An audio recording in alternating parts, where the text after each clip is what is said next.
So welcome to our final spring RPP Colloquium. I'm David Hempton, Dean of the Divinity School, so thank you all for coming. I'd like to extend a especially warm welcome and thanks on behalf of RPP and the Divinity School to our two featured speakers this evening, Margarita Mora, who's just here with us, and Indira Raimberdy, who's joining us from Bishkek, Kyrgyzstan, and will be here with us virtually. So it's going to be a wonderful experiment. We'd also like to express our appreciation to our moderator, Professor Dan McKanan, also with us here in the front row, to the Sustainability and Health Initiative for Net Positive Enterprise, SHINE at MIT, for co-sponsoring tonight's session, and to the Reverend Karen Vickers-Budney and Al Budney and RPP's other generous supporters for making all this possible. As always, we'd like to especially thank our very talented group of RP assistants and staff for all their tremendous work behind the scenes to organize and host tonight's event. Let's give them a round of applause. Thank you so much. Thank you. Thank you, everybody. We want these sessions to provide a space in which we not only learn about peace, but also practice peace with one another. To begin our time together, we'll start with some introductory words from two of our wonderful graduate assistants, Odalis and Nick. So, Odalis, please. Thank you.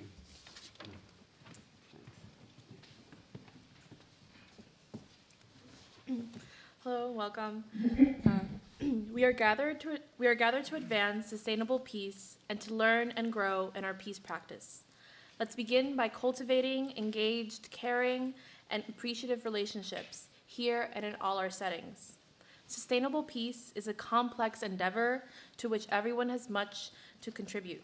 We'd like to share some aspirations, which we hope you'll help us keep in view. As members of one human family, how can we relate to one another in a spirit of love and friendship despite our differences, disagreements, and limitations? How can we acknowledge contributions from all cultures and traditions as equally valuable and appreciate and benefit from everyone's experiences and wisdom? How can we attend to our biases and to oppressive systems of power based on race, ethnicity, religion, gender, sexual orientation, economic status, and other factors, and empower one another to promote justice and shared flourishing? How can we work for equity and justice in ways that are humanizing, build connection, and promote healing and transformation? What wisdom, knowledge, and spiritual resources do we need to do this? Please join us in creating a courageous, respectful, and forgiving space, conducive to deep sharing, deep listening, and mutual learning. Let's practice sharing questions and comments, as well as concerns and differences of view, while maintaining a validating environment across difference. We are interdependent, and we need one another to expand our vision and help us consider our blind spots. So let's seek deeper understanding when we see things differently, draw upon our spiritual resources, and support one another in constantly improving our approach to each other and to what we do. Thanks, Odalis. We acknowledge that conversation of this kind can be challenging. Listening to other perspectives and sharing our own makes us vulnerable and can be uncomfortable. It can be hard to process in the moment and to find words. At the same time, few things are more essential for our growth and collaboration towards sustainable peace. So we thank you all in advance. To give you an overview of tonight's session, we'll begin and end with a moment of silence. After the introductions, our speakers Margarita Mora and Indira Raimberdy will present, followed by some conversation among our speakers and Professor McKanan. After that, we'll give you all 5 minutes to discuss your thoughts with your neighbors. Finally, we'll invite your comments and questions. If you prefer to submit your questions in writing rather than verbally during the Q&A, our RPP assistants will collect those before the Q&A begins. At the end of the session, we'll briefly administer the survey that we've given you in your dinner bag, which we thank you all in advance for completing. If there are ideas or concerns that you're not able to raise during the session, feel free to include them in the survey. Additionally, you're always welcome to speak to us at reception or to email us at the RPP website. Let's begin now with a moment of silent contemplation or prayer, in gratitude, in remembrance of all lives who are suffering here and around the world, and to set our intentions for our practice of peace.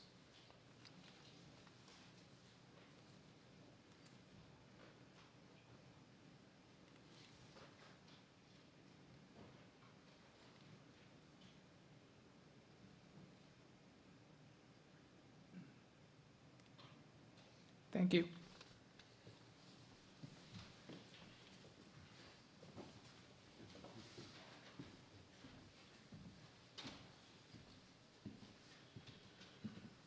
Thanks so much, Adalis and Nick, for leading us. At the heart of our religions and the practice of peace initiative is the recognition that the big problems confronting our human family today will demand an extraordinary degree of local and global cooperation to surmount, becoming ever more evident and obvious. Our struggles to reduce destructive conflict are closely intertwined with our struggles to address other big problems affecting our societies. Urgent among them is environmental degradation, which indeed is now imperiling the survival of all lives on our planet. A crucial topic for our One Harvard Sustainable Peace Initiative is the connection between peace practice and environmental sustainability. Given the multifaceted nature of the challenges, we are especially interested in how more holistic approaches can be of benefit, including those informed by the wisdom and practices of the world's spiritual and cultural traditions. We are asking, how are these at once ancient and innovative approaches playing out in particular communities, in particular places? Do they offer principles and methods that can be adapted in other settings to generate perhaps a global trend, something scalable? We're therefore very grateful for this opportunity to learn from two extremely impressive leaders who have been pioneering local and global efforts in the area of Indigenous guardianship, nature and peace, holistic being and living.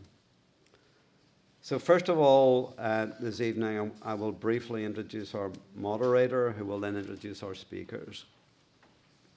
Professor Dan McKanan, Dan, serves as the Ralph Waldo Emerson Unitarian Universalist Senior Lecturer at Harvard Divinity School, where he has taught since 2008. He studies religious and spiritual movements for social transformation in the United States and beyond, with particular emphasis on environmental activism, intentional communities, and socialism. Much of his research focuses on the Unitarian Universalist tradition and the anthroposophical movement. He is the author of 5 important books, most recently Eco-Alchemy, Anthroposophy and the History and Future of Environmentalism, University of California Press, 2017. Prophetic Encounters, Religion and the American Radical Tradition, which won the Frederick Melcher Book Award. As Emerson Senior Lecturer, Professor McKanan is also deeply involved in the formation of Unitarian Universalist ministers and professional leaders at the Divinity School, and of Unitarian Universalist scholars at Harvard and right across the United States. He serves on many boards, panels, and has many leadership roles within that tradition. At Harvard, he has chaired the MTS Curriculum Committee for many years, which is not an easy task, and participates actively in the American Studies program of the Faculty of Arts and Sciences. He's a wonderful colleague and distinguished figure on our campus. So Dan, thank you so much for moderating and being with us tonight. Thank you.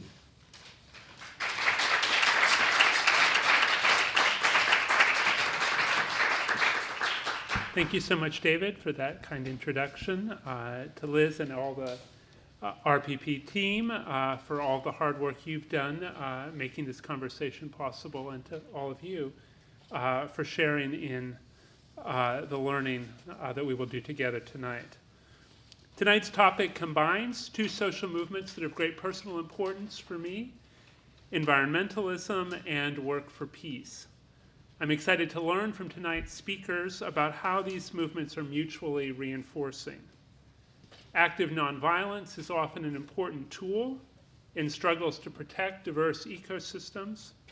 And when those diverse ecosystems are protected, the many forms of life that live in them can become powerful allies with human beings in our quest for peace. Indigenous communities have practiced solidarity with more than human life throughout history, and I'm delighted to have the opportunity tonight to learn from the grounded wisdom that will be brought to us by Margarita Mora and Indira Raimberdy. Before I introduce them, I wish to acknowledge that this also is Indigenous land, the homeland of the Mashpee Wampanoag, the Aquinnah Wampanoag, Nipmuc, and Massachusetts people. These communities continue to live among us and to exercise guardianship of tribally controlled lands to our west, south, and southeast. As we learn about Indigenous communities at a greater distance, we honor those who are close at hand. I will introduce both speakers in turn, and they will each speak subsequently afterward. Margarita Mora is the Director of Partnerships at Tero, an international non-governmental organization that promotes Indigenous guardianship because it believes that the people who call ecologically diverse places home are the best safeguards of biodiversity in those places, and by extension, across the planet. She has dedicated the past 16 years of her life to devising and implementing strategies for supporting the efforts of Indigenous communities and people to protect nature. Before coming to Tero, she led the Conservation Stewards Program at Conservation International. She's helped Indigenous communities in 19 different countries negotiate conservation agreements that recognize and support their guardianship work. And Tero's partnership model now allows her to build new bridges to additional communities as they strengthen their cultural wisdom and natural connection. Margarita is also a conservation fellow at the Mulago Foundation, a director's fellow at the MIT Media Lab, and a Heinrich Böll Stiftung alumnus.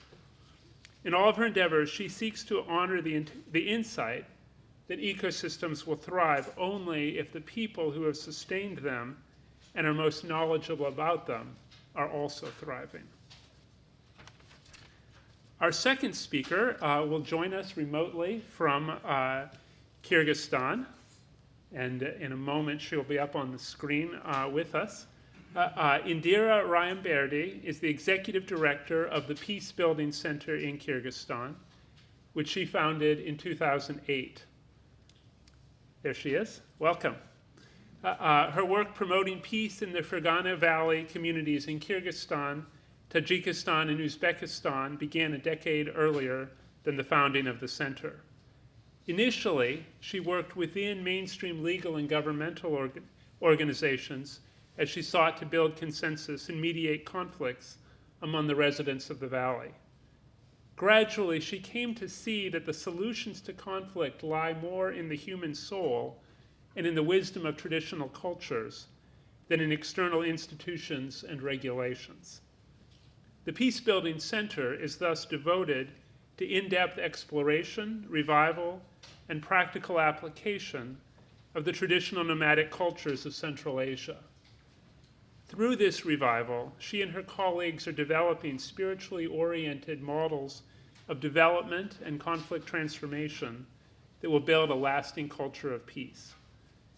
She joins us via the magic of technology, giving us a glimpse of her grounded work in the rich soil of Central Asia. And please know that though you will sometimes see her up on the screen, even when you don't see her, she is still connected and participating in our conversation.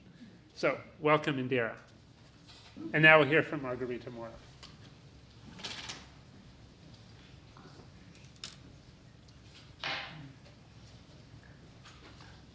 Good evening, everyone. It is a pleasure to be here tonight, or not tonight yet, but soon tonight.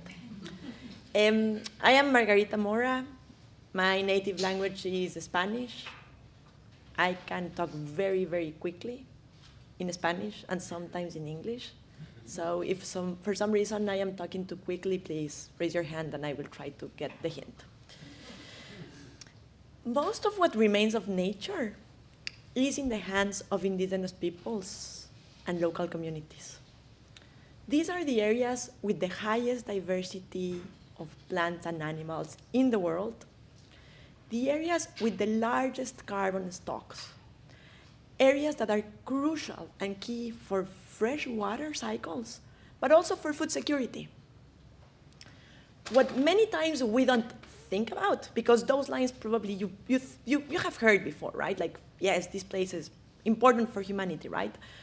What we are not thinking about that often is that these are also the areas that have the highest cultural value to all of us. These are the areas where 95% of all languages are spoken. People living in these areas have the right to determine what kind of future they want. Our job is to stand in solidarity with them, to listen to them, and to ensure that we can support the path that they have chosen. Last century, the word conservation was streamlined. And conservationists are very passionate, and conservation was achieved by, in many cases, not recognizing people's rights, not recognizing their knowledge systems, not recognizing their contributions. And even more, like, conservation was achieved by pushing people out of their territories, by fencing protected areas, by changing ways of life, even by manipulating people. The sad part is that it still happens. The good part is that we are talking way more about this now than before, and it is happening less and less. Indigenous peoples are the ones that hold those places very, very, very deeply, right? And when we start thinking more broadly, they are the ones that can show us some paths that we are forgetting. So I came to this work because I was very lucky to be born in Ecuador, and I was very lucky to have parents that took me to the countryside every single weekend throughout all of my childhood. This led me to believe that when I was going to grow up, I wanted to protect nature, and I wanted to make sure that any work I do made people better off, right? And when finishing university in Ecuador, before I finished university, I had work already, but I was nervous because getting a job in Ecuador is not an easy task, particularly when you know exactly what you want to do. And I was looking for several options, and I got an internship that showed me exactly a model that was being built up. I was very, very lucky to be there at the time that I was there. And I was able to be part of a team that established more equitable relationships. And that was the goal, right? Figuring out a way, a model to establish equitable relationships between indigenous peoples and conservation organizations. And that was it. I fell in love. And I did that for 14 years, day and night, first in Ecuador, then in the region, in the Americas, then also working in Africa and in Asia, and figuring out and understanding different ways of being, different ways of knowing. And it took me a while to realize that that was not enough. That was great, like amazing things were achieved, but that was not enough. It took me some time to realize that we have amazing maps about almost anything.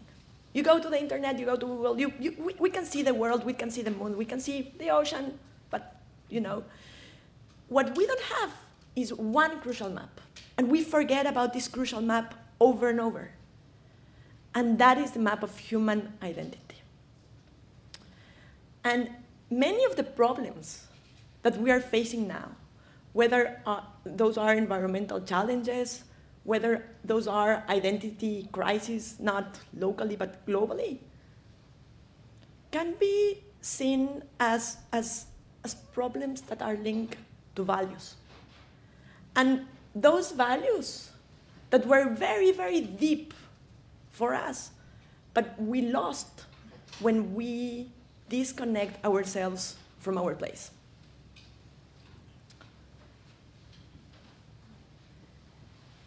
There are people that still have those values, that have place-anchored values, place-anchored identity. And those peoples are indigenous peoples, right? And maybe, if we are lucky, they can help us reveal some of those values. But when thinking about this, the first thing that we need to do is recognize that those places that, believe me, in my eyes, are beautiful and I hold dear, forests, oceans, grasslands, they are way more than only that. They are not only the places where people gather food or find medicines or get construction materials, or where we go to walk and enjoy nature. They are the places where grandmothers tell epic stories about. They are the places where mothers take their children to learn about their culture, to learn about their food, to learn about their crops. They are the places where daughters and sons belong before they are born.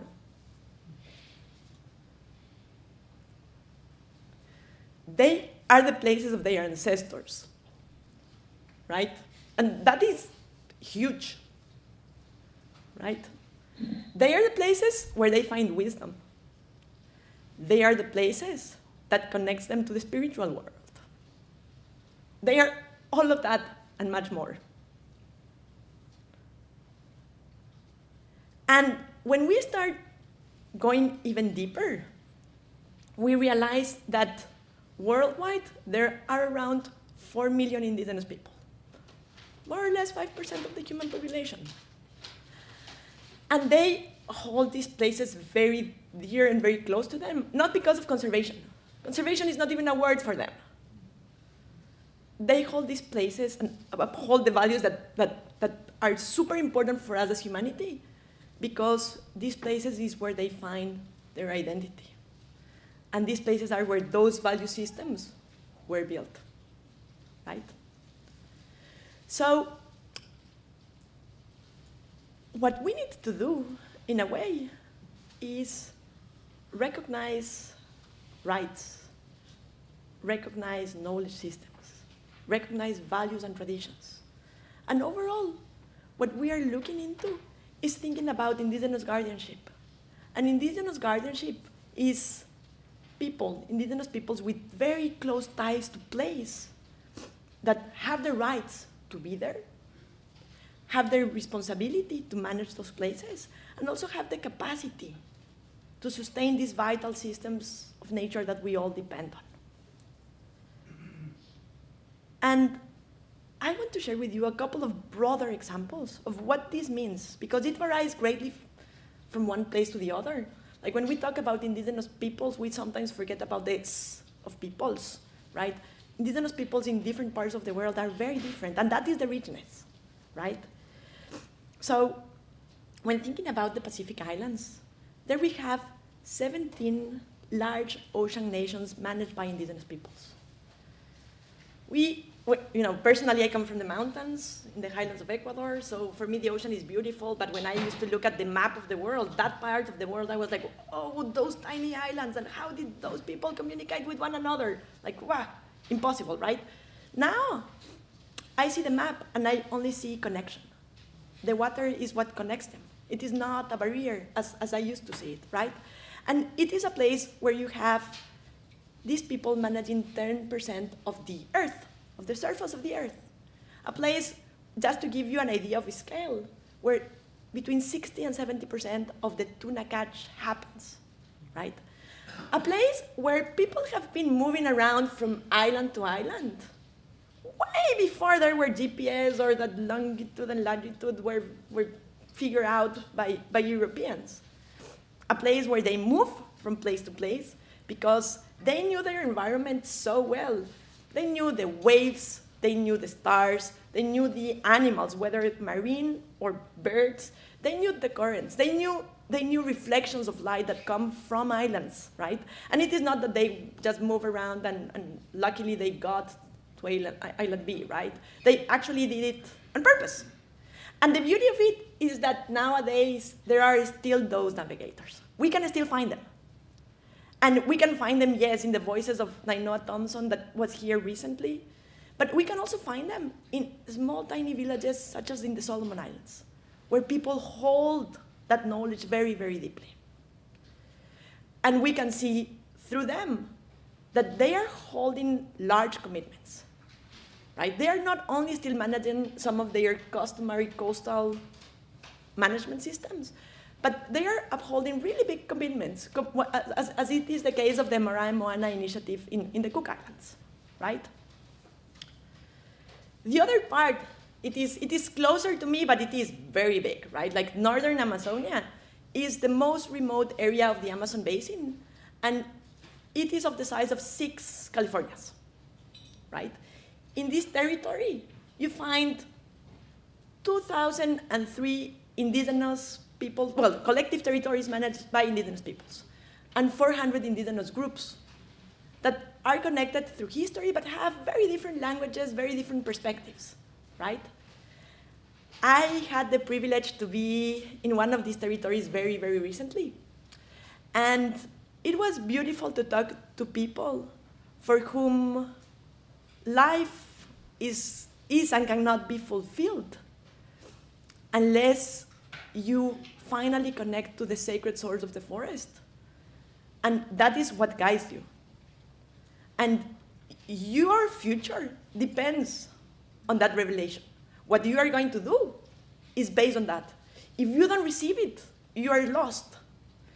These are the same people that wake up in the morning, and when I am saying morning, it is before dawn, 3 o'clock in the morning, and sit down and share dreams and interpret their dreams, and based on that, plan their day. They know that if they had a good dream about hunting, they have to go hunting. They know that if they had a bad dream, they shouldn't go hunting, right? It is these deep connections that make these people unique, right? And in this part of the world, as well as in other parts of the world, these people know the animals, the plants, the rivers, the rain, in a way that I will never, ever learn about because I am not from there. And I know that people study some of these places very deeply, but we have to acknowledge that none of us will ever get to know them in their full dimensions. Indigenous peoples face big, big, big pressures. And what they are seeking now is for partnership and support and recognition. And, you know, partnership, we all hear about partnership. Yeah. And I was going to say, like, I am a partnerships director, so I hear a lot about partnerships, right? But what we don't understand sometimes is that partnership doesn't mean imposing your ways of being, your ways of thinking, your ways of knowing. They actually mean something way more simple. They mean respecting people, they mean honoring compromises, and they mean standing with indigenous peoples in the good times and in the bad times. And they also mean that we have to learn how to listen. We are really good at talking, right? But we are not always so good at listening. And listening careful to these people that know these places better than anyone will ever know these places, and who know what they need better than anyone else. You know, one of the big challenges is having that capacity to just listen and wait, and listen and not rush. Just listen and be. And that is something that we have forgotten and that we also need to learn. You know, I have a 4-year-old boy turning 5 soon. He is a sweetheart, of course. I am his mom, and I am going to think that is the case. And many times I ask myself whether he will have the privilege of learning from people that see the world in a very different way, that have value systems and identities that are directly linked to a place, for whom the word conservation is not a word, right? It is a way of being, it is life. And that is when I start asking myself over and over whether I will be the right kind of ancestor. And I also ask myself, what kind of ancestor will we collectively be?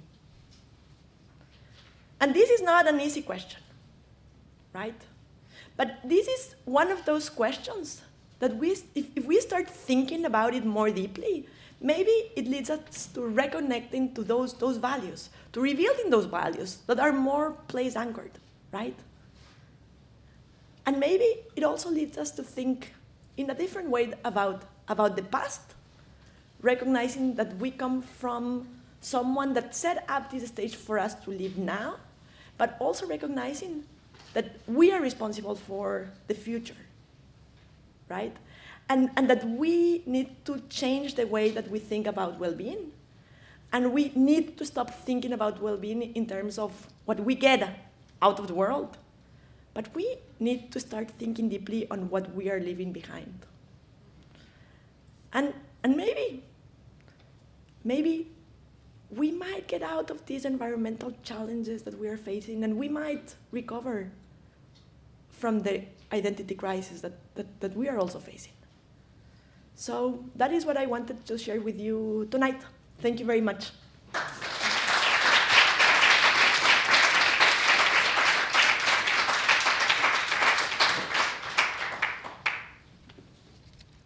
Thank you so much, Margarita, for the wonderful question that you ended with.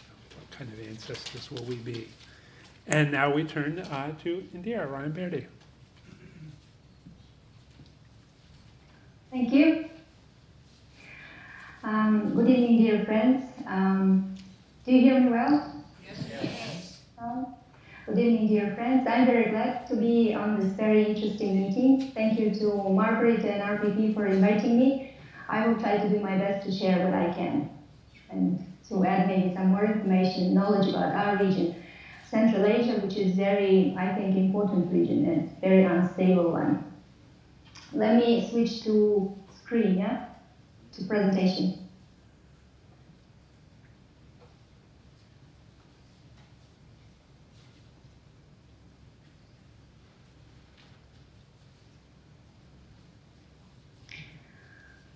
Okay, so my presentation is called Traditional or Indigenous Culture and Modern Society. In my presentation, I will try to review briefly some general conclusions which Peace Building Center came to regarding indigenous culture. Indigenous culture as an important source of spiritual worldview and life practice in contemporary society. Also, indigenous culture as a strategic resource for long-term development and peace promotion. For the past 10 years, I and my colleagues were involved in a wide spectrum of activities on exploration and practical revival of Kyrgyz indigenous nomadic culture. Also, since 2014, PBC is a part of very unique experience of consolidation of 7 kindred indigenous people of Pamir, Tian Shan, and Sayan Altai biocultural region through the permanent forum of indigenous people of Pamir, Tian Shan, Sayan Altai.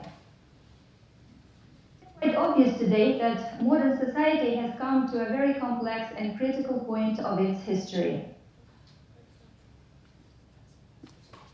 Perhaps as never before, our future depends strongly on how we human beings, as individuals and as society, use our inborn freedom of will, our positive will to self-perfection, spirituality, and honorable life practice.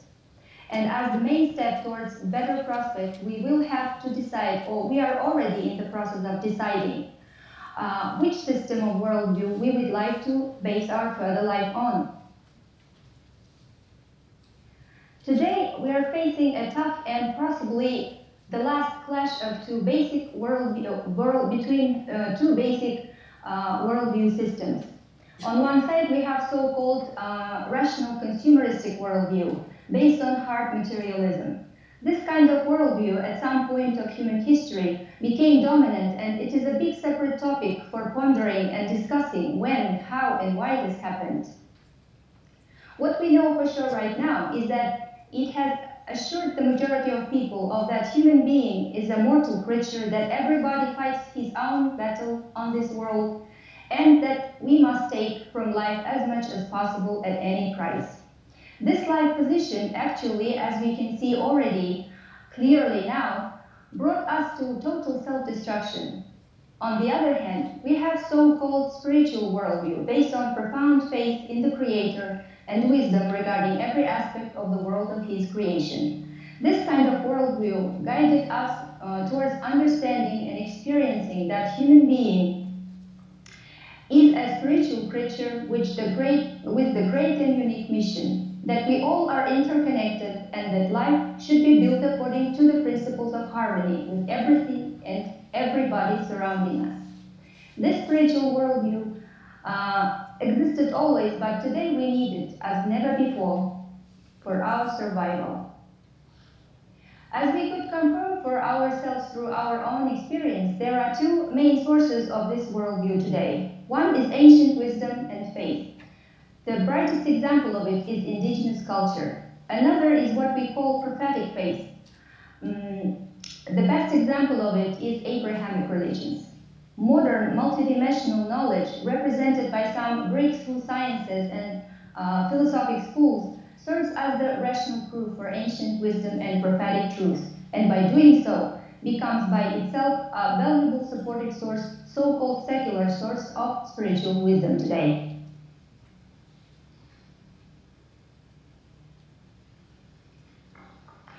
Today we observe that vast number of people dynamically convert or transform from the camp of hard materialism to the camp of tacit soft materialism, acquiring more spiritual view and understanding of human being and human life.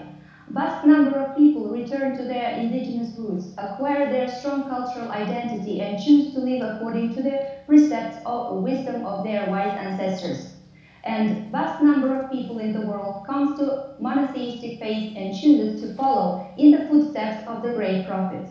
Some people go through full cycle of spiritual transformation from being absolute materialists to becoming profoundly faithful persons. All this tendency reflects tectonic shifts in the system of values of modern humanity. In particular, it reflects intuitive understanding by human beings of the fact that ultimate salvation can be sought only in acquiring true spirituality at individual level and introduction of spiritually oriented models of development at societal or collective level.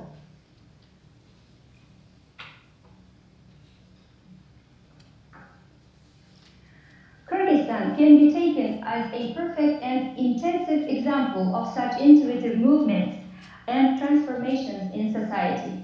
Kyrgyzstan today is an arena for a rapid unfolding of all the possible sources of spirituality. We can observe active revival of nomadic traditions, popularization of very secular or science-based personal growth systems, and incredibly fast dissemination of Islam as well as other religions among various layers of population. And with all this going on, Kyrgyzstan is still a secular state which tries to hold on to democratic values and secular humanism, with its basic human rights and freedoms. Each of the three sources of spirituality which are indicated on the slide has its own unique place and audience in our country. Unfortunately, we also observe that there are many acute issues or problems within each source of spirituality. On the slide, we try to present only the main ones. Regarding science-based source, there are issues, these issues are boundedness to only human capacity, tacit denial of prophetic truth, and homocentrism. If we look at culture-based source, we see such issues as loss of authentic knowledge, in many cases irreversible loss of authentic knowledge, distortions of indigenous traditions and nationalism. And finally, religion-based source today suffers from distortions of religious traditions and teachings, subsequent discredit and division of Islam, and radicalism. This is actually not only about Islam, all the religions suffer from these problems. Apart from problems within each source, there are also some contradictions between the mentioned three sources of spirituality in Kyrgyzstan. Especially this is the case regarding the relations between Kyrgyz indigenous culture and Islam. So in general, how things will go further, time will show. But what is quite clear even at this moment is that no matter what the map of spirituality of Kyrgyzstan will look like in the near future, Kyrgyz indigenous culture shall have a vast spiritual niche in our society. In other words, nomadic indigenous culture played and will play in the near future a very important role in the country, at individual as well as collective levels. Further in my presentation, I would like to focus a bit on this point.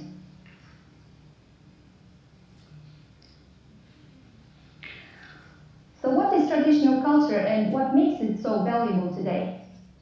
During our explorations and practical activities in the field of modern revision and revival of indigenous culture of Kyrgyz people and kindred indigenous nations from Siberia, we came to the conclusion that indigenous culture is a coherent system or set of mechanisms of survival and development at individual and collective levels. These mechanisms are conditioned by nature and operate at all the possible levels of human existence: transcendental, psychoenergetic, mental, biophysical, and social. We called all this as spiritual cultural core. Comparison of various indigenous peoples of Pamir, Tian Shan, and Sayan Altai biocultural region showed that each indigenous nation has this kind of spiritual cultural core. By the content of this core, the nations differ from each other, but by the dimensions, structure, and functions, they are very similar to each other. Now let me very briefly go through the structure and contents of spiritual cultural core of indigenous people using the example of Kyrgyz culture. I thought it would be quite important to share this information here with you, as it is the structure and contents of the spiritual cultural core which makes indigenous culture so valuable and useful today.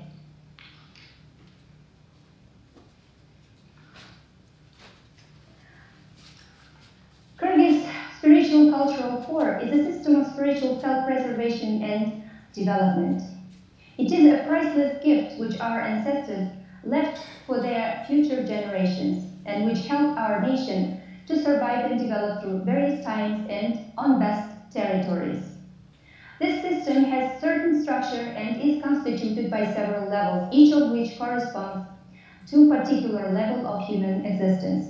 The first level is the culture of maintenance of energetic health, or the culture of connection with the ultimate spirit, with the ultimate creator. Here we can find all the transcendental or extraordinary cultural phenomena, the majority of which are not even explored by science by this time, or even cannot be maybe. For example, live narration of epic heritage, sacred places, transcendental instrumental music, and many other cultural phenomena. All this can be called energetic codes of Kyrgyz people. The second level is the culture of maintenance of psychoenergetic health, or the culture of connection with human soul or subconsciousness. This includes all the traditional contemplative practices and psycho techniques aimed at keeping human beings psychologically healthy. For example, healing practices, meditation called in Kyrgyzstan sukut, prayer practices called tilenu, wishing, good wishing and blessing practices, bata, and many other cultural phenomena. All this together can be called psychoenergetic codes of Kyrgyz people. The third level is the culture of maintenance of moral and ethical health, or the culture of connection with human mind, or maybe to say deeper, the culture of connection with the common sense.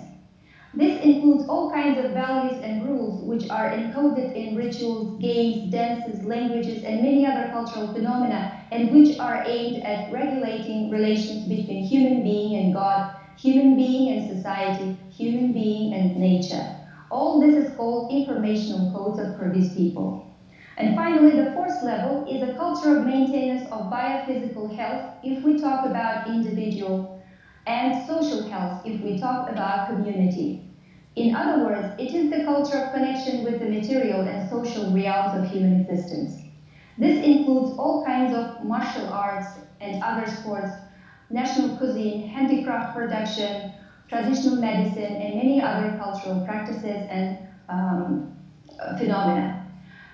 At the collective level, we can find many positive elements in agricultural management, in the system of upbringing of future generations, young generations, tribal self-organization and management, social security, and many other cultural phenomena. All this can be called physical or social codes of Kyrgyz people. This is a small collection of pictures from our regular youth camps. Peace Building Center holds this kind of camps for students, for teenagers, school pupils, to familiarize them in conditions of high urbanization with their spiritual heritage, with their spiritual cultural core. So here you can see the learning traditions, learning national clothes, handicrafts, martial arts, communication with elders, and many other things. So ultimately, we see that spiritual cultural core of each nation is something very natural and very comprehensive, something which remains in action even when all the artificial or built over life programs, for example, ideologies, malfunction.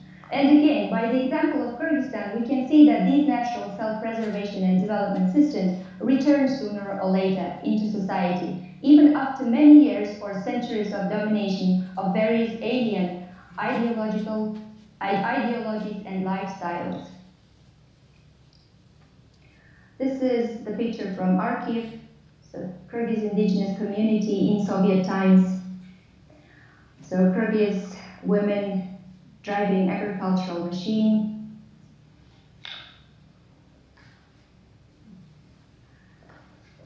Being a nomadic nation who not once in its history managed to build and maintain strong states based on unity of tribes, Kyrgyz people started losing its nomadic worldview and lifestyle in 19th century after association with Russian Empire. Then we faced communist ideology jointly with Russia. In 1991, after the collapse of the Soviet Union, we became an independent state and welcomed sincerely Western liberal ideology and market economy. By 1998, due to economic hardships, people's most popular idea was that things became even worse than during the Soviet times.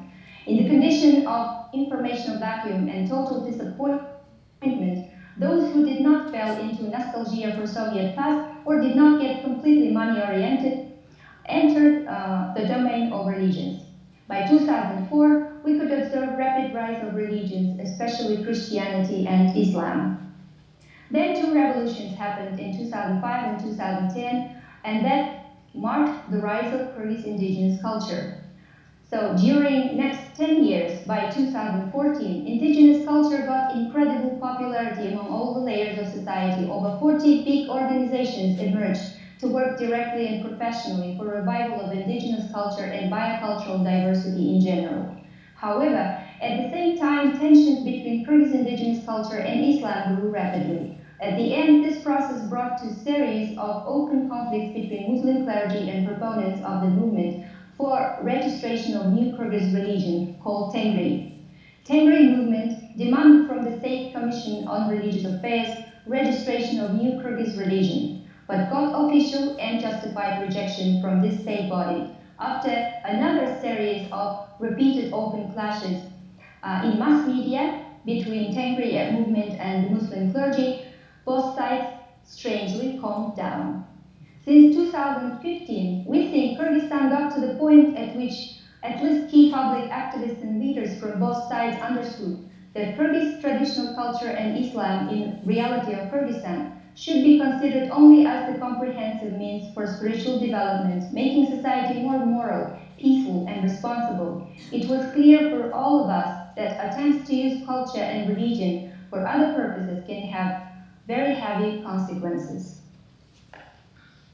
These are pictures to exemplify quickly this fragile but very needed consensus between religion and indigenous culture in our country. So this is the women wearing hijab, but being involved in indigenous kinds of sports. This is very famous ulama alim in Islam, and he's wearing traditional Kyrgyz hat. This is a traditional female head covering, and it is actually not contradicting to some of the clothes of Islamic tradition. And this is just to give the general idea of the holiday prayers we have in Kyrgyzstan. So as I mentioned above, the rise or reactivation of Kyrgyz indigenous culture in society became quite visible in 2005. Since that time, indigenous culture in our country served honorably and addressed effectively many urgent and acute needs and issues of the country. In particular, our indigenous culture became a valuable and real resource for emergency management and development. Further, I would like to say a couple words on that too. So this is a picture of first revolution that happened in Kyrgyzstan, March Revolution, which was called Tulip Revolution. This is another revolution, April 2010, which happened in 5 years after the first revolution. So this is the building, one of the buildings of law enforcement bodies. This is the state building.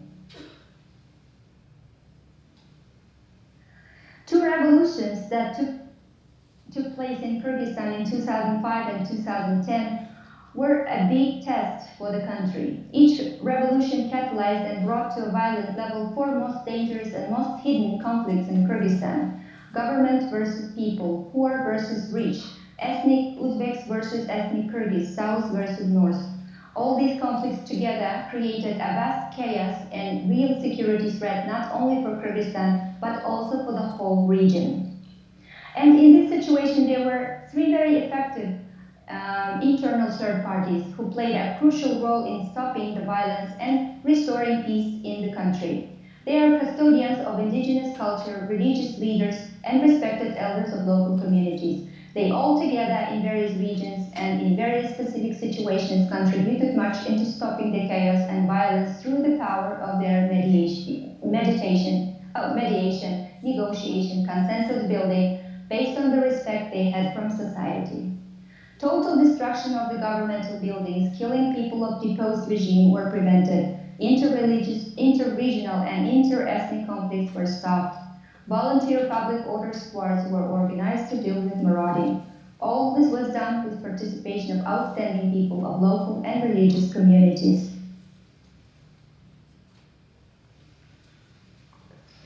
Another set of very successful roles that indigenous culture plays currently in Kyrgyzstan is the roles in development. Kyrgyz indigenous culture today helps us in developing strong and positive cultural and spiritual identity, especially among young population. It also helps to provide economic survival and self-actualization. And it also gives us hope for long-term spiritually oriented models of development. Vast number of young people through indigenous networks acquire traditional values, escape problems as addiction and violence, found self-realization through traditional arts, sports, music, and etc. Many community members succeeded turning culture into sound business enterprises in the field of handicraft production, agriculture, tourism, entertainment, and other fields. Some public activists and leaders quite successfully lobby application of traditional knowledge in legislation, for example, in pasture management, and hold country-scale discussion of spiritually oriented models of development. So ultimately, Kyrgyz traditional culture succeeded in firstly popularization of family values, respect to elders and nature, healthy lifestyles, altruism, and etc. Secondly, indigenous culture help to develop a socially oriented and small-scale businesses at the grassroots community level, which apply traditional culture, knowledge, and technologies.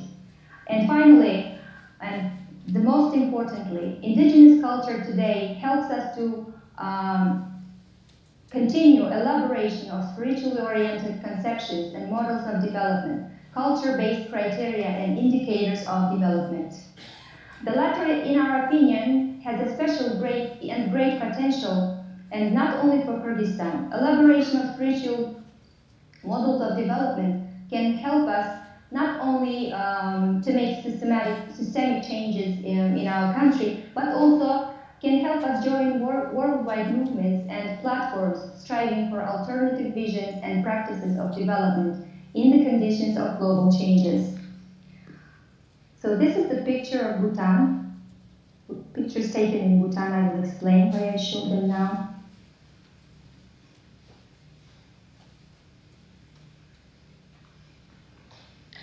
In 2014, I and several other public activists had a chance to visit such an interesting country as Bhutan.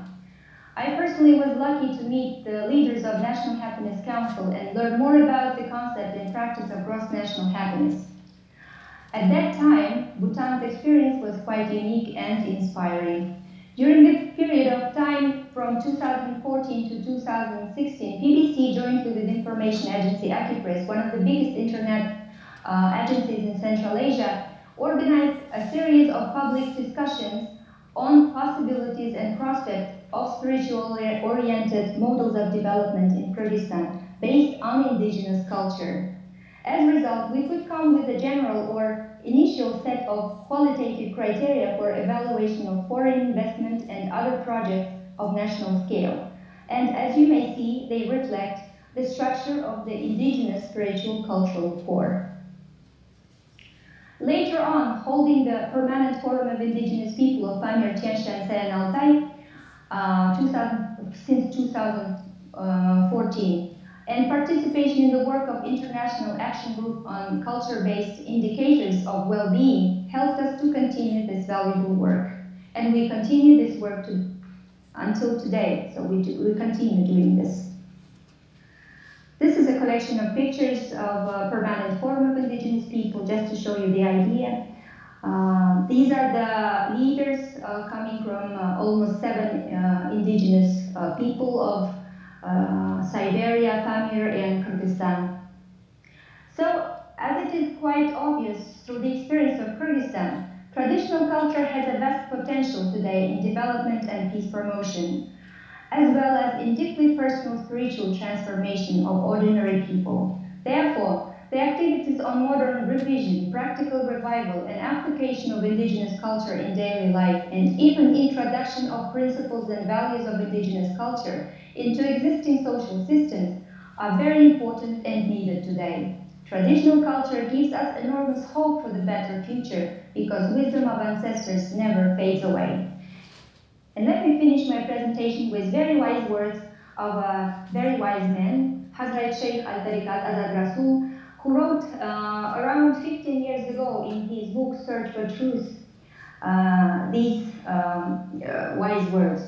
Today, philosophers, politicians, scientists, and social reformers are striving to alleviate human suffering, but they are no closer to the desired goal. The materialistic approach divides humankind and sows the seed of mutual hatred and selfishness, leading to conflict and clashes between different interests and classes, and between the planet itself and its inhabitants. Inhabitants who are supposed to be its stewards. A deep study of human nature and an exploration and investigation of the inner world of human being will acquaint us with the true destination of man and the means for reaching it. The different creeds of religion and spirituality are nothing but elaboration of this fundamental truth. Thank you for your attention. Why don't we clap for Indira again now that...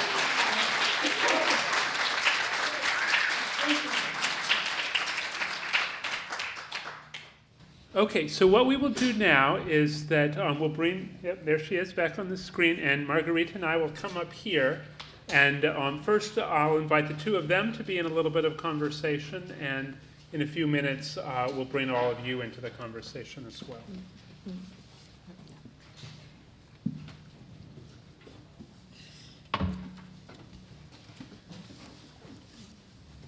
So I invite either one of you to pose a question to the other or a comment. Indira, I want to ask you a question. It is tricky because we didn't prepare this, but it just came to my mind. The work that you are doing is very, very inspiring. And in the setting that you are, it is really creating huge change. And you didn't even talk about the conflicts with the neighboring countries, right? And I am wondering whether the people in Kyrgyzstan and some of the indigenous peoples that you are working with also have these kinds of questions on what kind of ancestors they want to be, and whether that is one of the things that grounds them, or whether they have something similar that allows them to think about the past and the future. Well, I think that Central Asian indigenous peoples and indigenous peoples of Siberia, they have much in common. And the biggest reason of that is Soviet past. And of course, I think that we are thinking about future, but what we noticed that during the forum, we noticed that all these indigenous people, all these indigenous nations, they look forward for something bigger than just revival of some separate cultural phenomena or some separate aspects of indigenous culture.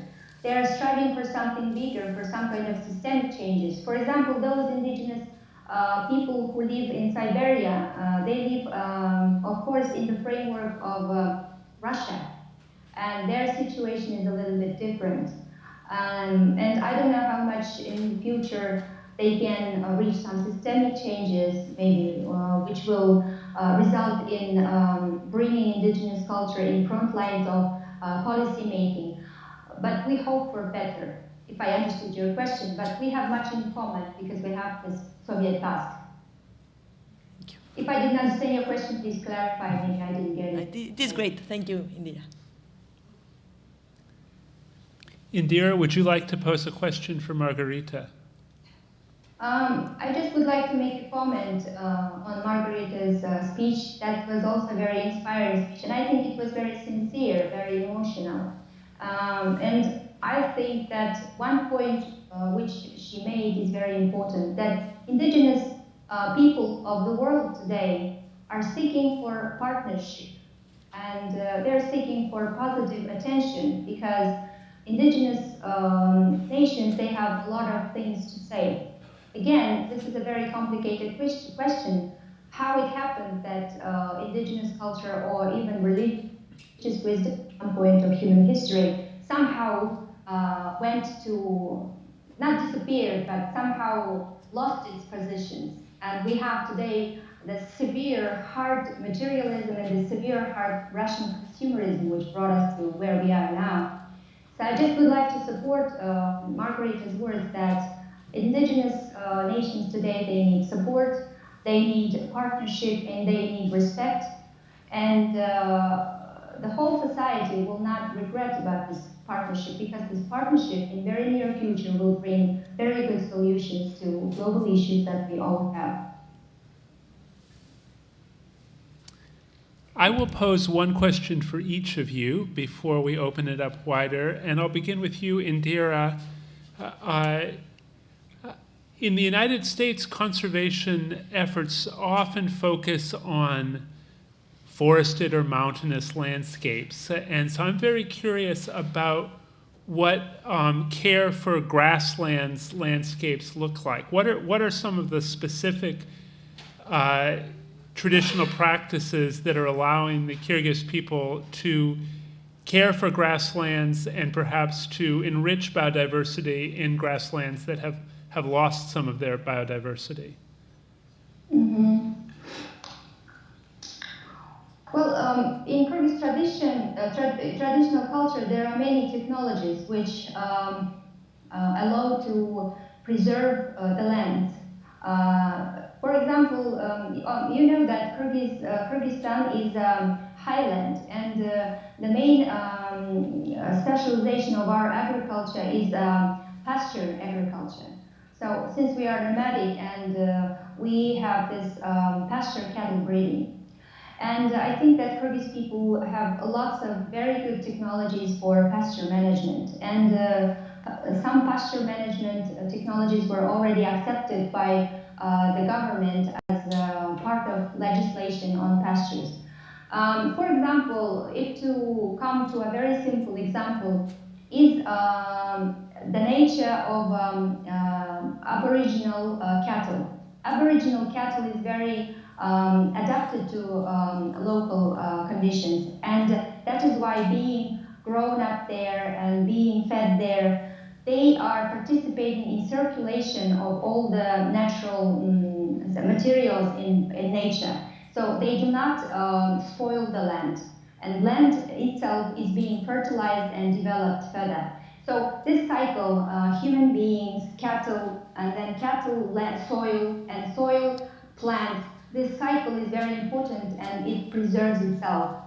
But as soon as you take away from this picture indigenous cattle, for example, and put another, as it was during Soviet times, another kind of cattle, this very fragile cycle or system breaks up. That's what happened during Soviet times.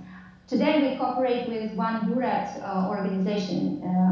It's Buryat is indigenous nation living in Russia.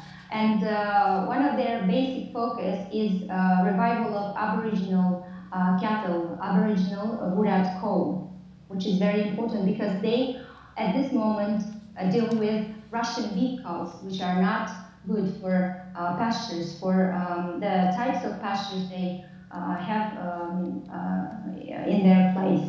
This is one of the examples, just to see. Thank you so much. Yes, it's really wonderful to hear how indigenous people partner with indigenous cattle breeds.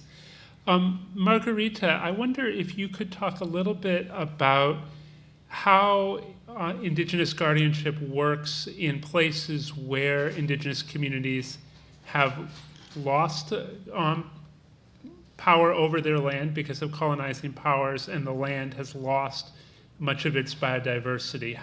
What are some of the strategies that communities are using to regain the capacity to practice their guardianship? You know, it is a really good question, because the moment that you start losing your place, the moment that in many of these places deforestation happens, or grasslands are destroyed, or oceans are depleted, with those activities, also you start losing the cultural aspect. Mm-hmm. Usually both things come together, right? And there are many efforts, particularly I have seen in these last couple of years, here in North America, in Canada, with the tough history that indigenous peoples have, figuring out ways on how to reconnect to the land. You know, that is one of the key issues that you hear over and over, that when people lose connection to their land, they lose themselves, right? And many of us have not got that connection that our ancestors had to the land. Coming back to my point that we are facing an identity crisis and a value systems crisis, because we are not connected anywhere in the longer period of time, right? While our ancestors at some point, and indigenous peoples that are grounded, they know the place, but not only, you know, these are the places that great-grandparents share with the great-grandchildren that they will never meet, right? It is this type of identity that goes over generations. And we have to be very mindful that when we cut it, there's a way of coming back, but you have to work on it. You know, I have a colleague that is who introduced me to wonderful Indira, that always talks about our ancestral memory. Mm-hmm. That things are not fully lost. We might think that they are lost, but you have many cases of indigenous peoples where those things are brought back in the most incredible ways. Thank you. What we're going to do now is to begin the process of inviting this whole community into conversation together. But instead of immediately asking each of you to ask a question, we'd like you to take a few minutes to be in conversation with one or two people seated near to you. And you can talk about anything that's been stirred up by these very profound presentations. You can begin thinking about questions you might like to ask. If you wish to write a question down on a piece of paper, our staff will, very good, come around and take those. And during the actual question time, I will take questions both in the written form and by recognizing hands. But first, just spend a little bit of time hearing the voices of a few other people to see what is stirring in this gathering. Sounds like everyone's had a great conversation. I have a few questions down on paper here, and I think a few more will be coming to me. So there's still time if you were writing something, if you want to hand it to one of our folks. But I'll start with a question out loud. So who would like to pose the first question to one or both of our speakers? I'm wondering about the movement around the world to most of the population being drawn to the cities, mm-hmm. and especially in China,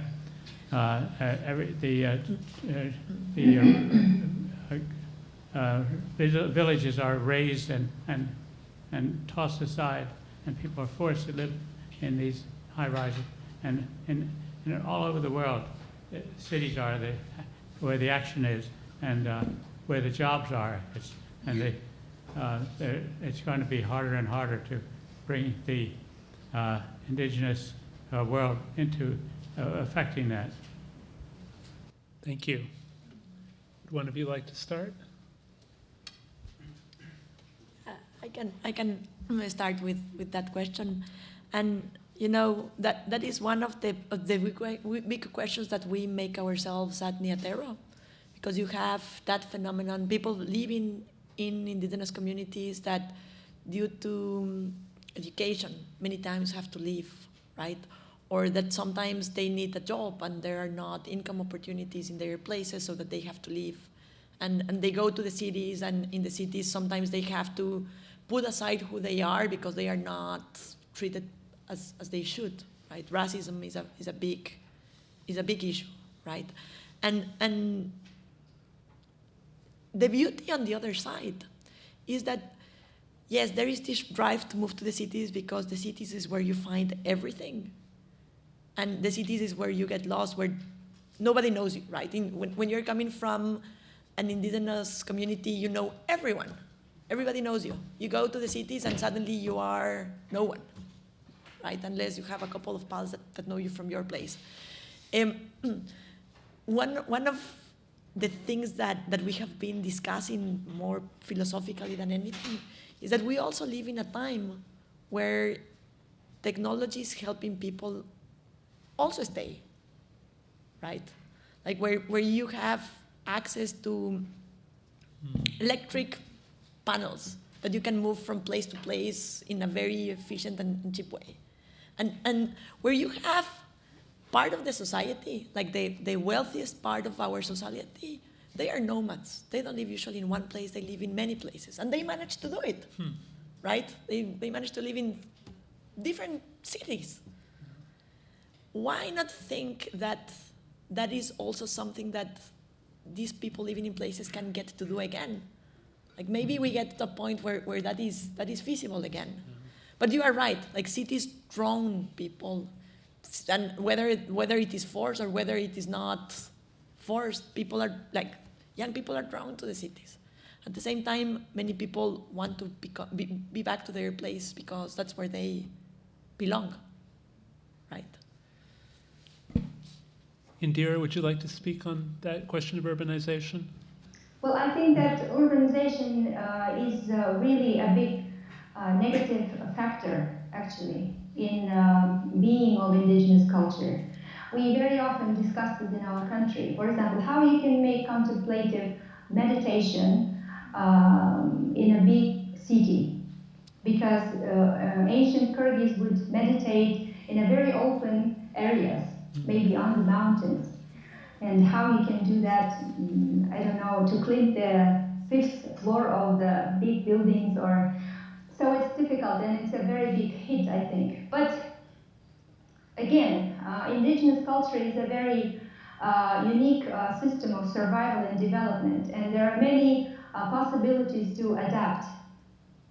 And I think that modern society should think about adapting. Maybe if some cultural phenomena cannot exist, but we at least can take their principles.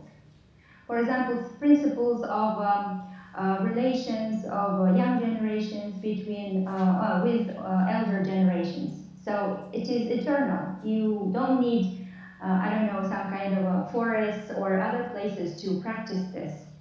And then also prayer practices, for example, you can practice them. So it doesn't require any kind of external special conditions. And if you take epic heritage is always there. The narrators in our country, maybe centuries ago, they traveled from one yurt national housing to another, but today they can from one apartment to another, or to gather a lot of people in one place. For example, we had special tours of narrators throughout the country, and they would meet in a very modern halls sometimes, so that doesn't require.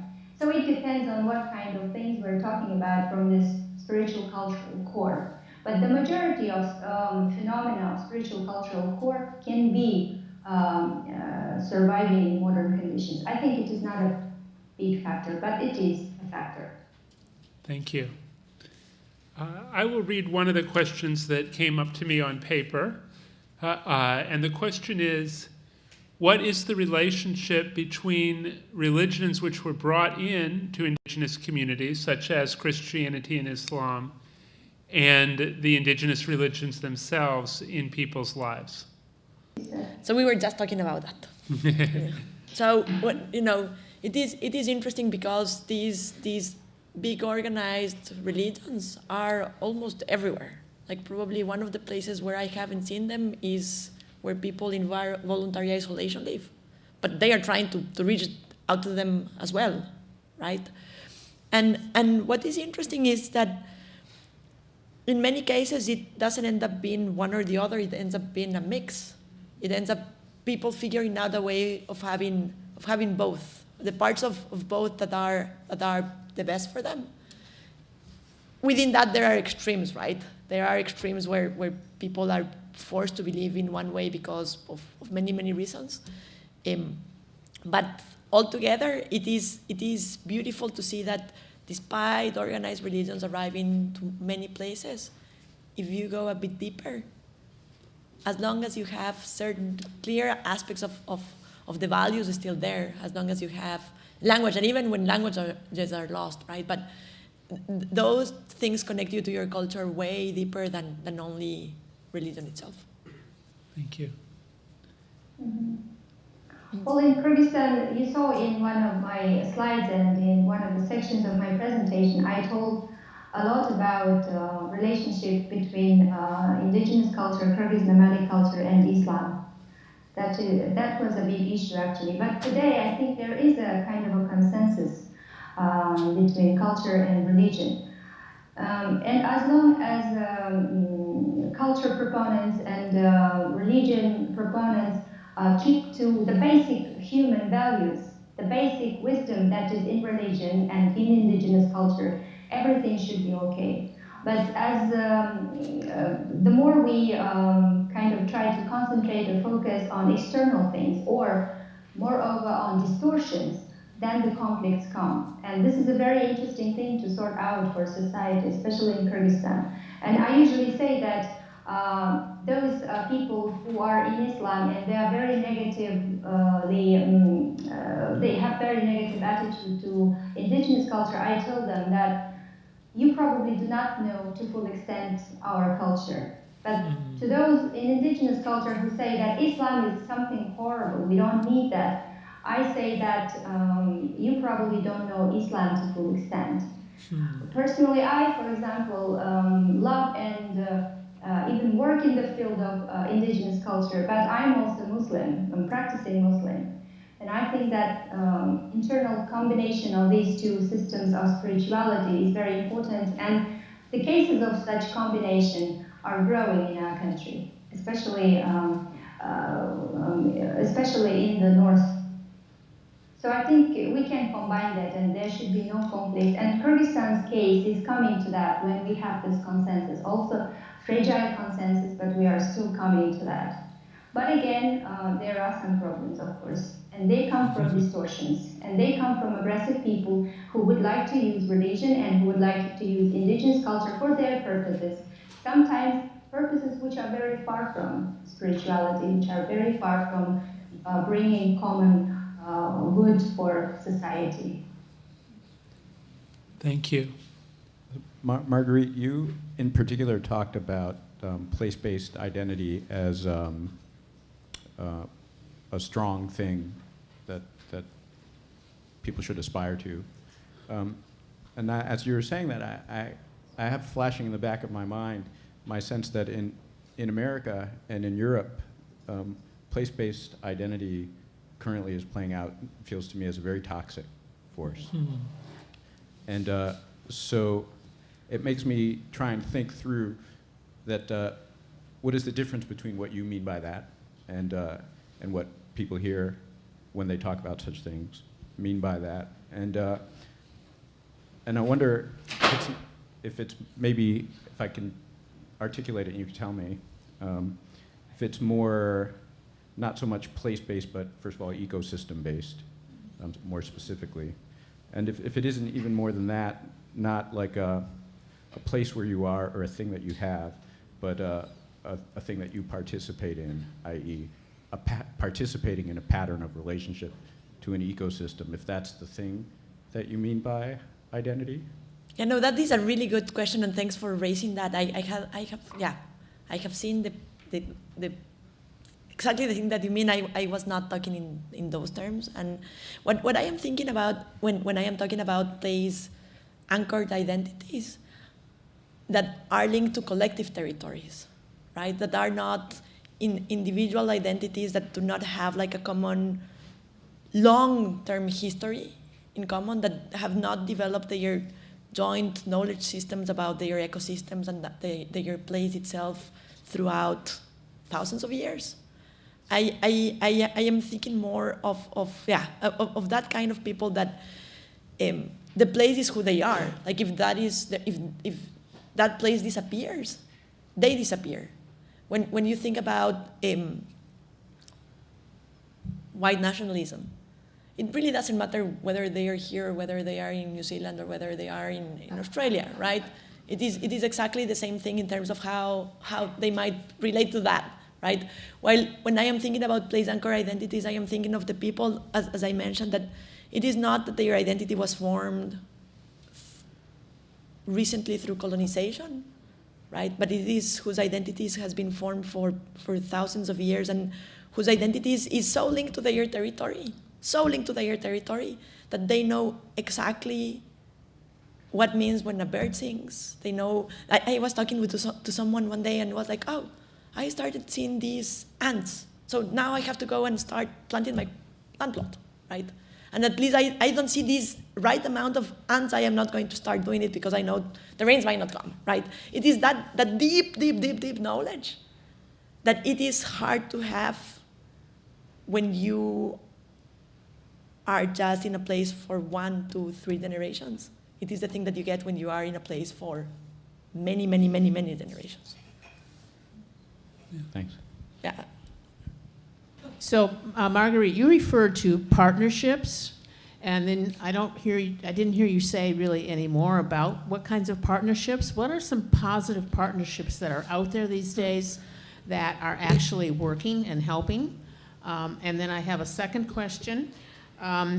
So that relates a little bit to the others, but the young leave, get educated. How do you get them back?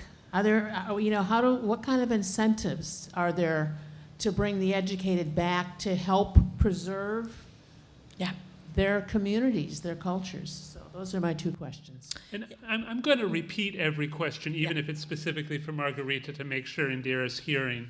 So this question, which was directed to Margarita, had two parts. The first was a request for more specific examples of the kinds of positive partnerships being cultivated. And the second is, how do Indigenous communities re-engage those younger members who have traveled to further places for their education? Yeah, so going to the first question, and there are some examples, and there are wonderful organizations that are doing this. In my role at Tero, which is a fairly new organization that was established with the mission to secure indigenous guardianship of vital ecosystems, how we are thinking about partnerships is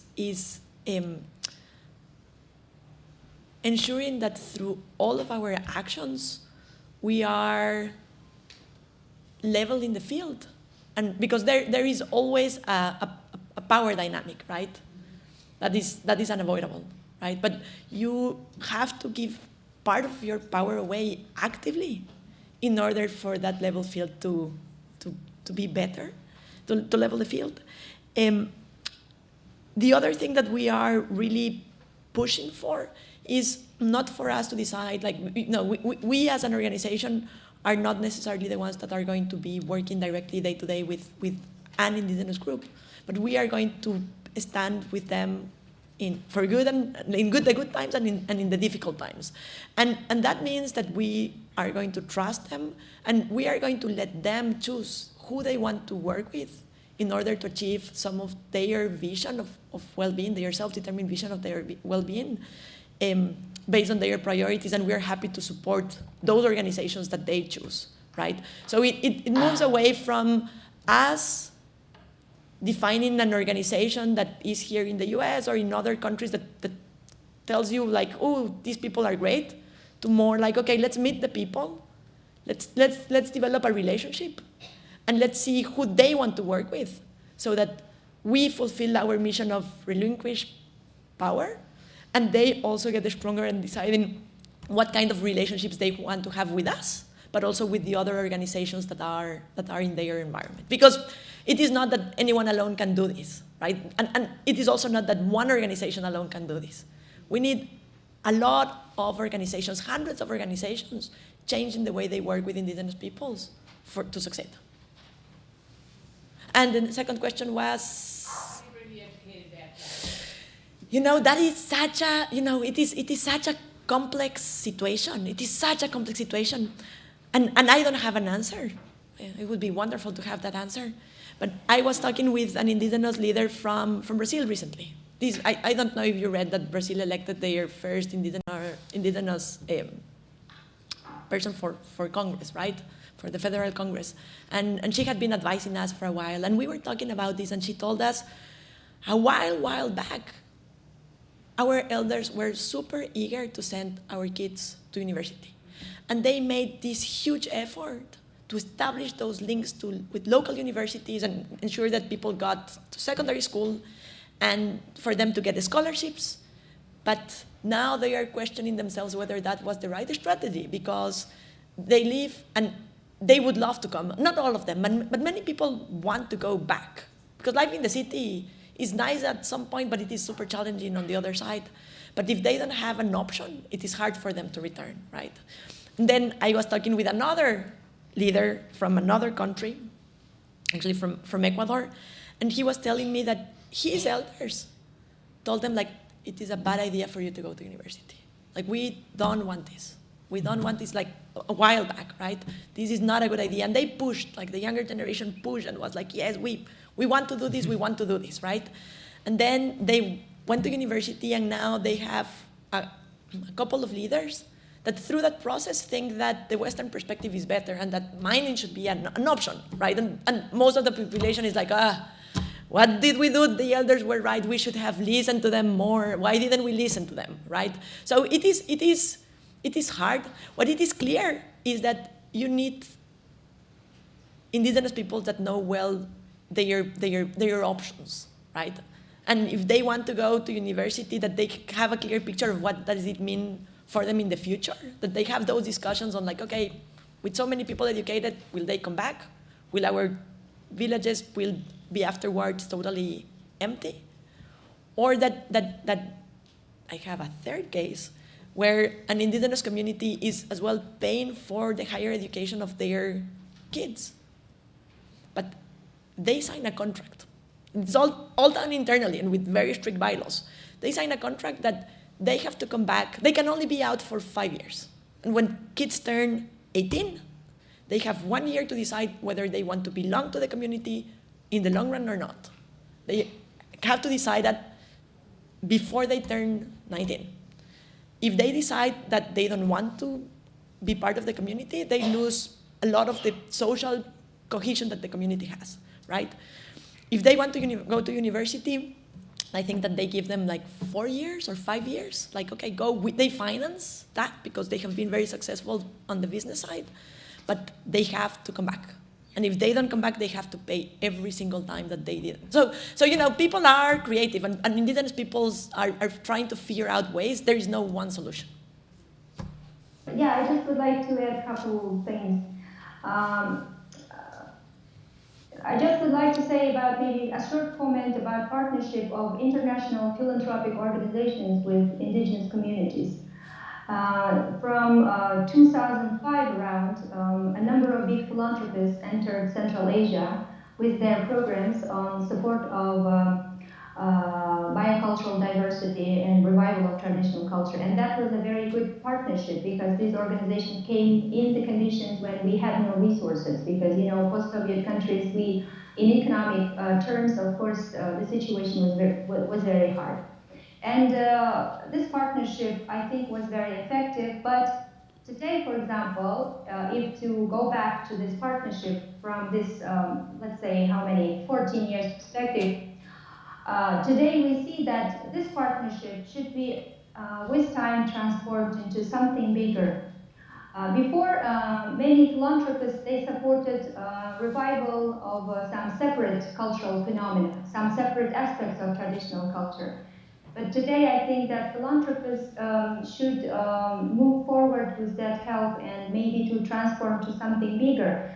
And by this, actually, I mean investing into consolidation activities of these indigenous people of the region, investing into development of more conceptual things, more things related to long-term development models based on indigenous culture. Not only this separate phenomena, for example, epic heritage, or writing the books and making research on particular cultural phenomena. So these are things that are already in the past, at least in Kyrgyzstan. Today, for example, Kyrgyzstan needs maybe to step forward and to see how indigenous culture can become the basis for something bigger, for development, not just being culture itself. Because you see, well, in my analysis, I showed that indigenous culture today is one of the biggest resources that we can play out and we can help with not only our situation, but also the situation in the world.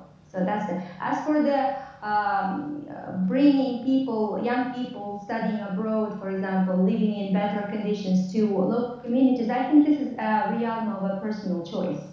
And for example, in Kyrgyzstan, maybe we cannot give good incentives anyway. So if the person decides to serve his own nation, and if his or her consciousness develops at that level, when you understand that you have to live maybe beyond your ego motives, right? You have to serve something better and to help other people.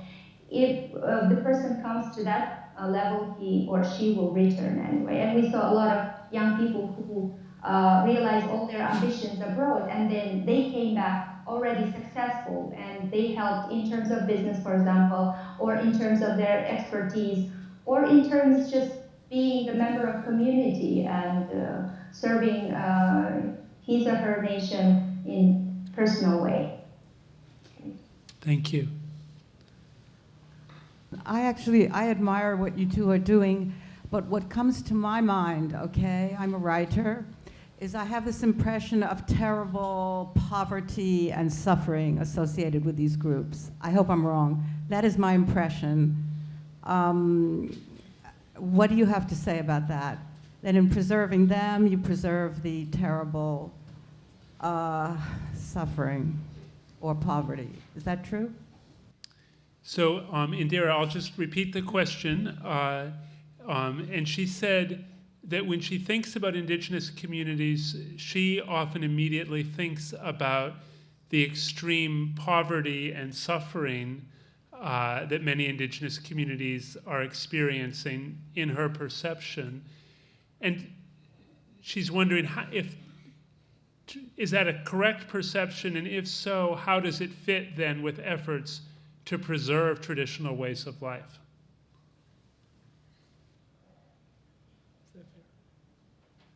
Do you want to answer that first, Indira?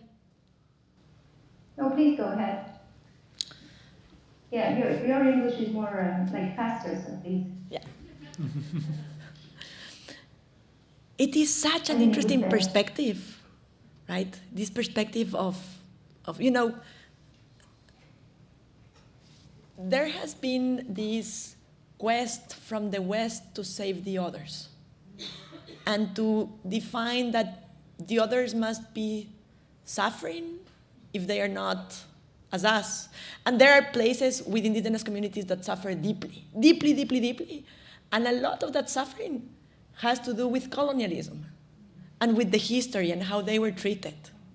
Like when I as I told you, I am not from this region. I have mostly worked in the tropics. And when I came here to the US and started learning about the history of Native Americans and the histories of First Nations in Canada, I was appalled. And a lot of what you see in terms of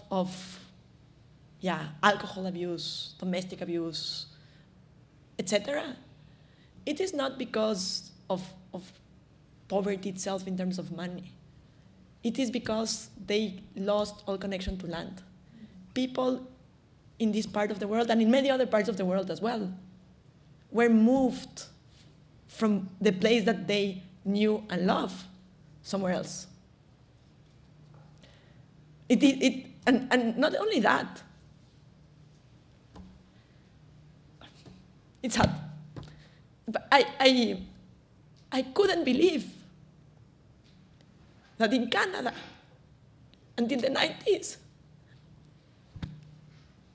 children were taken, sent to boarding schools. I have a boy, that's why I cry. Kids, in some places, parents, in some other places, up to grandparents and great-grandparents were beaten because they spoke their language. Poverty is not them being poor. It is brought by us, but not letting people be who they want to. And yes, it is a challenge in terms of people wanting better lives, and that is totally their right.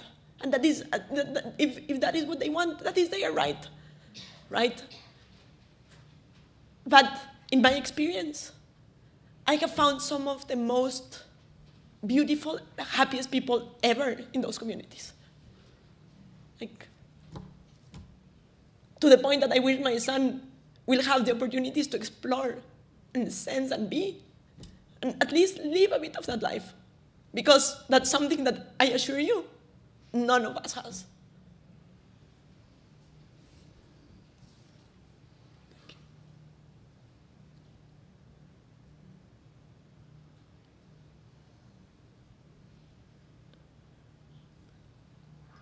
Indira?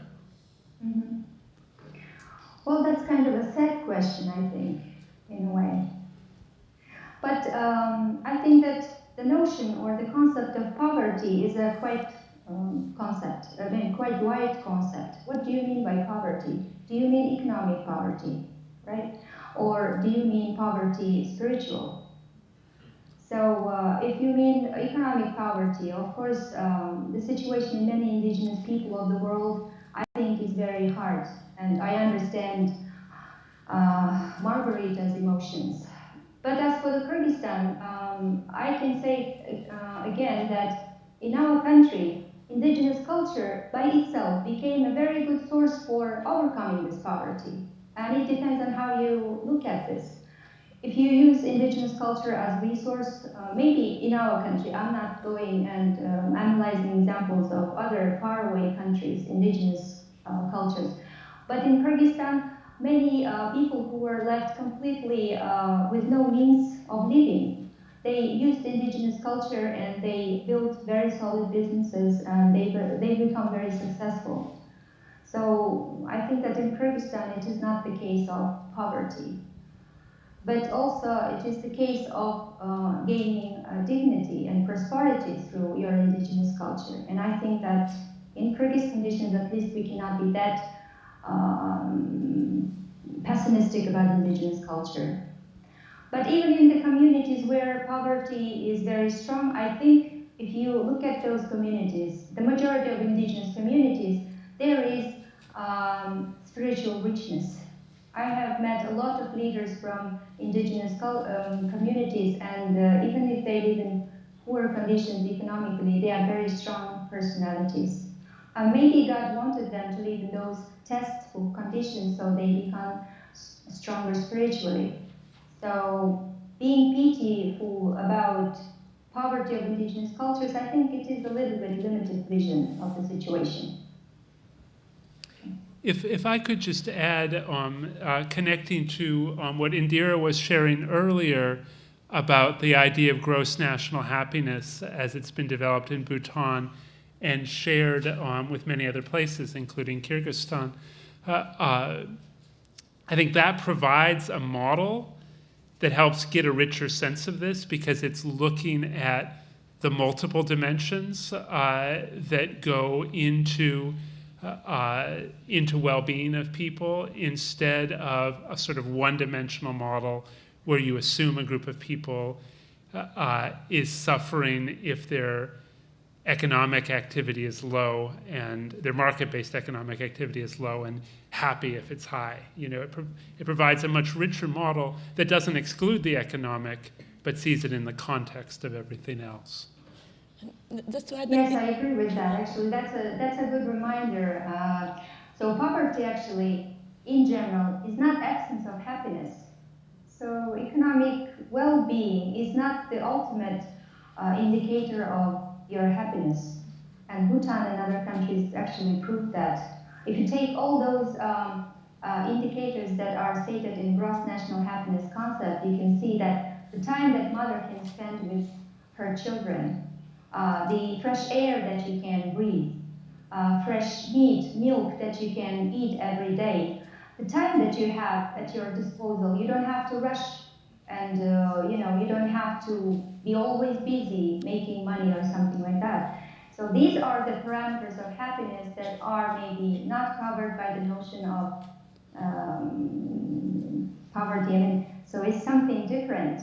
And that is the problem actually today, that if you think that indigenous cultures and indigenous people are poor economically, that means again, you say that material status is more important than your spirituality. What we are trying to, not to prove, but to bring up to the whole world that your spiritual condition actually defines your well-being.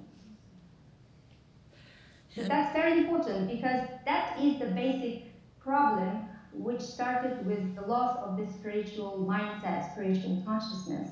That is why we are in the condition today. We wanted more. We wanted more economies, more money, more things, I don't know, more possibilities. That's why we are in the condition we are today. Yeah, thank you very much for the wonderful sharing. So there's more questions for Indira. So in one of your slides, right, you mentioned Kyrgyz spiritual cultural core. Can you tell us like what's the difference between spirit and culture? And also elaborate further what does it mean by transcendental phenomena? What's the difference between like spiritual health and psycho-spiritual health? And how can we actually incorporate them in our life? Well, the difference between these these four levels are very conditional, actually, and I think in a way it is theoretical. But we just wanted, we divided this spirit and soul level, or energetic and psychoenergetic levels, just to show different cultural phenomena. For example, in Kyrgyz traditional culture, there is such a phenomena as a live narration of epos manas. This is the phenomenon when the person is gifted, so the narrator is gifted, and he does not memorize all this epos material, he just knows that because it is gifted through the dreams, and there is a whole difficult process of initiation. So in order to divide that kind of phenomena, we make this energetic health level.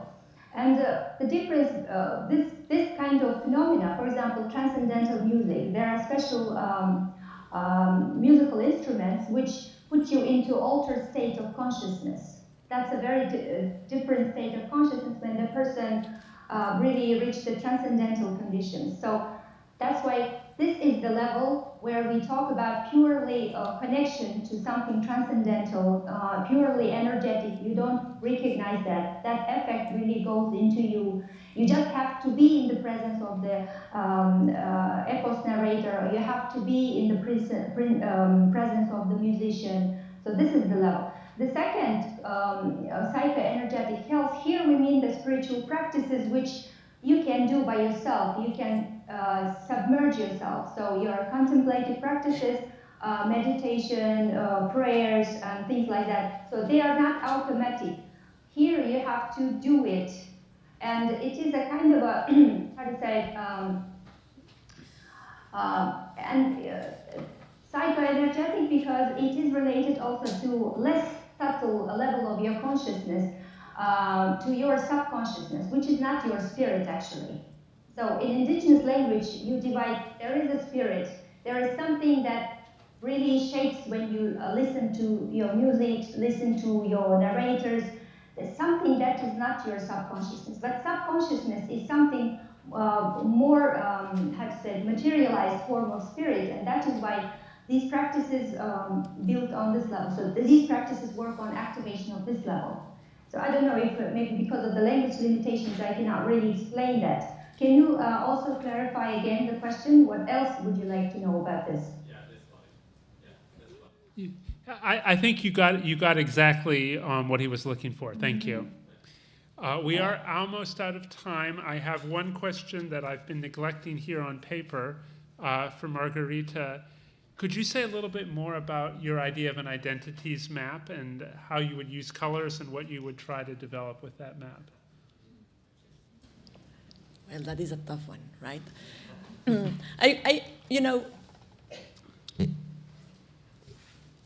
the last months, in the last year and a half, when we started this idea about Tero, one of the first things that they told us is like, oh, you're talking about indigenous peoples, so show us in the map where they are, right? And there is not yet such a map because it is a very complex issue, right? People think about cultural identity and what does it mean? Does it mean your religion? Does it mean the food you eat? Does it mean your territory, right? In our case, we have been thinking a lot about territories that are held collectively. And that map does not, like a full map of that does not exist. You find parts of it, but the full map is non-existent and it will never be completed in a way.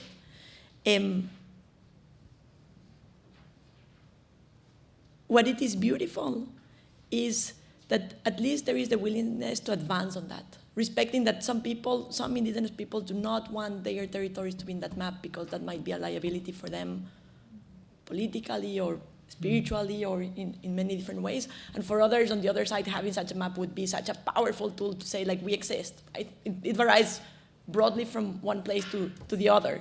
But yeah, like what it is clear is that you have these identities that are beautiful and are linked to those places profoundly, right?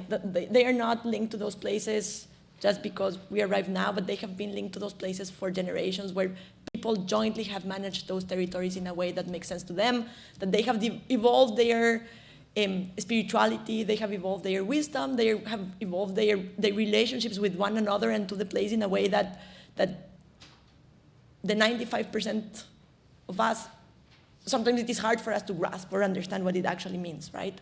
And that is the kind of identity that grounds us, that ensures that we have value systems that are attached to those places in that larger perspective of time, not in the immediate time I am afraid of outsiders because they're going to take something from me, but it is more like that deep, deep, deep knowledge and connection to that place and that deep identity that it would be beautiful to have, to show how incredibly diverse we are as human beings. And that is only the 5%. Imagine how we were before, where it was way more than that 5%. If you are interested, one attempt to show, at least there are two attempts that I know of to show more broadly, like this global map. One of them came out a few years ago, and it is about the languages, like where are indigenous languages? If you Google that, you're going to find a pretty cool map. And the other one came out recently, which is where are like indigenous peoples, like where they are. And that has been a really difficult map to make, and there's a lot of people not fully agreeing on it, but it shows you how much of the earth is in their hands, luckily. Thank you. I'd like to invite each speaker to just take a minute or two to share any concluding thoughts, pulling together what is moving you in this conversation. And Margarita, why don't you go first? What I am feeling is I am grateful. Grateful for you to come, grateful for you to listen, grateful for you to ask questions, grateful for you to think about these issues that sometimes we just don't think about. I personally have learned a lot in the last years, right? It has been a deep, deep, deep learning experience for me, and I think it is so important to share, because it is hard for people to understand the context of people that live far away, and yeah, what I want here is to just give you a glimpse and maybe get you interested in learning more about these topics, because you are going to get inspired, right? There are some amazing things that if you don't get inspired, you have to keep Googling, because you will find something that it is really going to inspire you. So yeah, what I want to say is thank you for coming, and thank you for listening and bearing with me. Thank you. Indira? I just wanted to say that in indigenous culture, there is one very particularly important aspect. And I think that aspect is intrinsic not only to indigenous cultures, but also to all the religions. And this aspect is spiritual practices. And I would recommend to all of us that we pay much attention to this aspect, because only through daily spiritual practices our hearts awaken and we can perceive reality in true perspective. Because the problem with modern society is that we rely too much on our minds. We ask too many questions and we perceive too many things through mind and get really wrong answers. But if you see the majority of real good indigenous leaders or really good religious practitioners, you see the calmness in their eyes, and you see that understanding of things in true perspective, and maybe that understanding is the most important thing. So that is why I would call that we pay attention to those kind of aspects, to tacit aspects of our culture and religions. And thank you very much for inviting me to join this very interesting meeting. I'm sorry that I had some limitations in English because I have not been practiced, although I studied in the US for a long, long time ago. But I did not practice English for many years because I was involved in local communities activities. So good luck to all of you, and I think that your community is very important for indigenous culture, for indigenous people in the world, and for general transformation of our understanding of the world, because people like you will go to various aspects, various organizations, to various structures, international organizations, and we all together can make change. Thank you.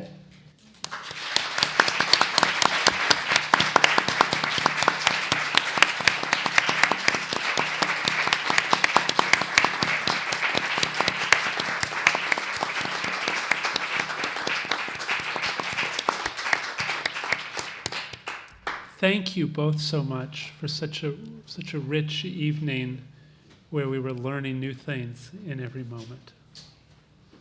It's just a wonderful gift. Thank you. And now I'd like to invite Dean David Hempton back up for a few bits of business related to the RPP. Many thanks to Margarita and Indira again for sharing these wonderful experiences and expertise. And to Dan, thank you so much for moderating so thoughtfully and professionally. I suppose, like you, left with some, big questions that were set out for us. What kind of ancestors will we be? Is a great question.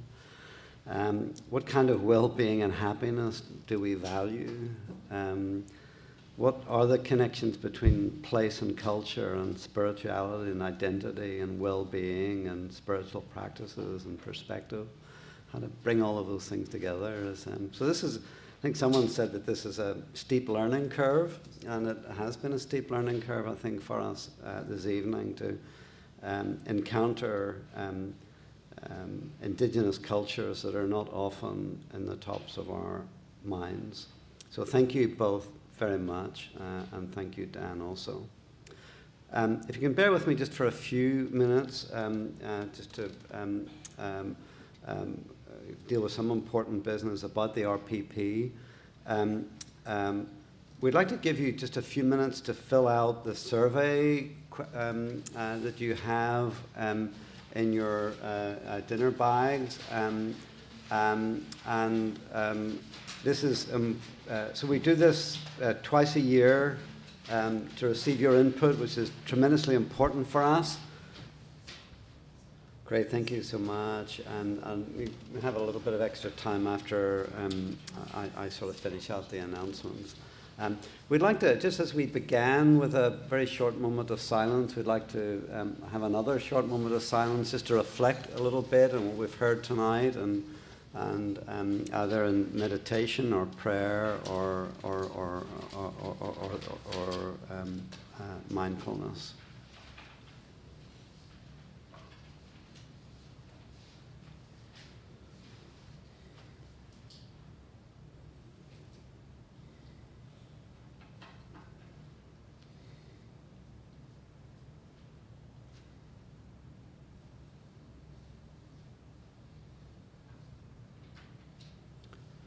Thank you.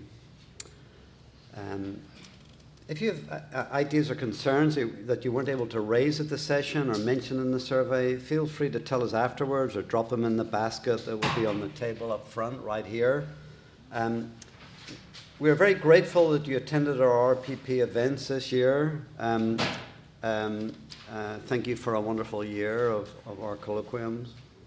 Over the summer, you may wish to check out the resources on the RPP website, which include a brief bibliography, feature articles, videos of our RPP colloquium sessions from the past 5 years, which is a very rich archive, and more. So do please feel free to visit that website. You will also find more information there on the Sustainable Peace Initiative, including a few resources that we welcome you adapt for use in your own institutions and communities, wherever they are. So we hope you will consider doing so and help catalyze a much-needed global trend as you extend your circles of influence. Another resource on our website are videos of students and fellows from across the Harvard schools in many countries discussing the impact of RPP programming on their growth as transformative leaders in a wide variety of professional fields. And we'll be adding some more of those over the summer. If you haven't yet done so, please be sure to join the RPP mailing list to receive announcements of all our future activities. So since this is our final spring session, I'd like especially once again to give a special thanks to our RPP team for all their work behind the scenes and their graceful hosting of us at our events throughout the year. And I'd like to pay a particular tribute to Liz, who has brought